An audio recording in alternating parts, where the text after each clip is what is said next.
नमस्कार दोस्तों, मेरा नाम रोहित उपाध्याय है। मुस्लिम चार चार बीवियां क्यों रखते हैं? हिंदू कहता है हम दो हमारे दो, मुस्लिम कहता है हम 5 हमारे 25। इस तरह के बहुत सारे बयान आप लोगों ने सुने होंगे और इन बातों पर यकीन भी कर लेते होंगे कि मुस्लिम वाकई 4 बीवियां रखते हैं। इस वीडियो में बात इसी विषय पर। हिंदू हम दो हमारे दो और वह हम 5 हमारे 25 करते रहे। तो दोस्तों, 2011 की जनगणना के अनुसार मुस्लिम धर्म को मानने वालों का सेक्स रेशियो है 1000 मुस्लिम पुरुषों पर 951 महिलाएं। मतलब कि अगर हर मुस्लिम पुरुष एक मुस्लिम लड़की से ही शादी करना चाहे तो भी इस हिसाब से 49 लोग कुंवारे ही रह जाएंगे। कॉमन सेंस की बात है कि जब इतनी लड़कियां हैं ही नहीं तो 4 शादी कहां से करेगा आदमी।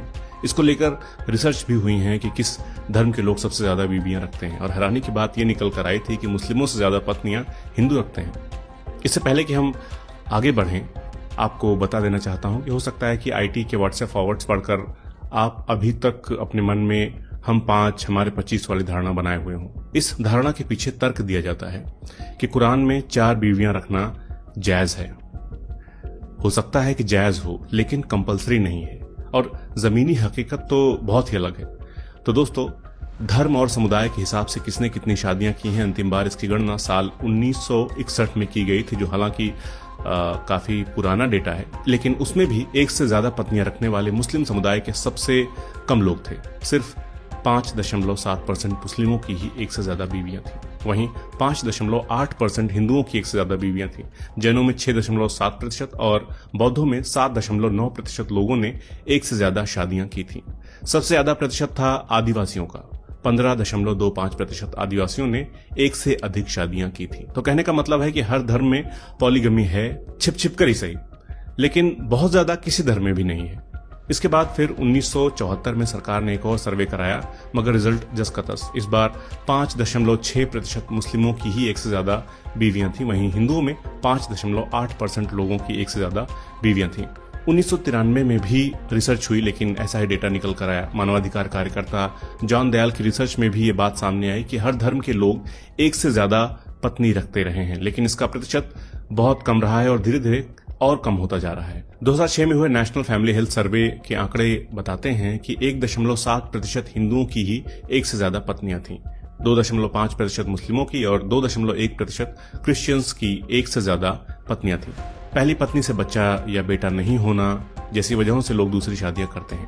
अब सवाल ये उठता है कि फिर इसके लिए मुस्लिमों को ही क्यों बदनाम किया जाता है? जवाब है विक्टिम को ही कल्प्रिट बनाने की सोच। जैसे कि लड़कियों का रेप हो रहा है तो उन्हीं की गलती निकाल दो कि छोटे कपड़े पहनती हैं, रिप्ड जीन्स पहनती हैं, इसलिए उनका रेप होता है। इसी तरह रोड एक्सीडेंट बढ़ रहे हैं तो लोगों की गलती है, फाइन बढ़ा दो। टूटी सड़कें, खराब ट्रैफिक लाइट, जहां तहां ब्रेकर, उससे मतलब नहीं है, बस फाइन बढ़ा दो। तो हमारे देश में सबसे कम पढ़ी लिखी कम्युनिटी मुस्लिम्स की है। जब पूछा जाए कि क्यों पिछड़ी कम्युनिटी सबसे ज्यादा मुस्लिम्स की है, तो सीधे कह दो कि जी ये तो अपनी वजह से है। 4 बीवियां रखेंगे, 10 बच्चे पैदा करेंगे तो क्या होगा। और तो और बीजेपी वाले यहां तक कह देते हैं कि देश इनकी वजह से ही आगे नहीं बढ़ पा रहा है, और हद यह है कि हम मान भी लेते हैं। एक बात और कुछ दोस्त पूछ लेते हैं कि यूनिफॉर्म सिविल कोड का विरोध क्यों करते हैं मुस्लिम्स? सवाल वाजिब है, करते हैं विरोध। यूनिफॉर्म सिविल कोड का पहला शब्द यूनिफॉर्म है, जिसका मतलब होता है समान, एक बराबर। मगर क्या मुस्लिमों को इस देश के लोग बराबर मानते हैं? क्या इस देश में सिर्फ मुस्लिम होने की वजह से लोग लिंच नहीं कर दिए जाते हैं, जेल में नहीं डाल दिए जाते हैं, सरकार के निशाने पर नहीं रहते हैं? तो जब यूनिफॉर्मिटी है ही नहीं तो काहे का यूनिफॉर्म सिविल कोड? मान लीजिए कुछ गुंडे आपके परिवार वालों को पीटें, रोज गालियां दें और फिर आपसे आकर कहें कि भाई ये कानून हम बना रहे हैं, इससे आपका भला होगा। तो क्या आप उन गुंडों की बात पर यकीन करेंगे? नहीं करेंगे। इसलिए बार बार कहता हूं कि पहले हमें मुस्लिम सहित अपने सभी नागरिकों को अच्छे से शिक्षित करने की, एम्पावर करने की जरूरत है। सुधार अपने आप होने लगेगा, कोई कोड या कानून बनाने की जरूरत ही नहीं होगी। ये सब राजनीति है, बेवजह के मुद्दे हैं। बाकी बेरोजगारी का आलम यही रहा तो क्या हिंदू क्या मुस्लिम, एक लड़की भी शादी करने को राजी नहीं होगी, 4 तो बहुत दूर की बात है। सब योगी मोदी जैसे हो जाओगे। इसीलिए रोजगार मांगो, महंगाई पर सवाल करो, मोहब्बत करो, नफरत नहीं।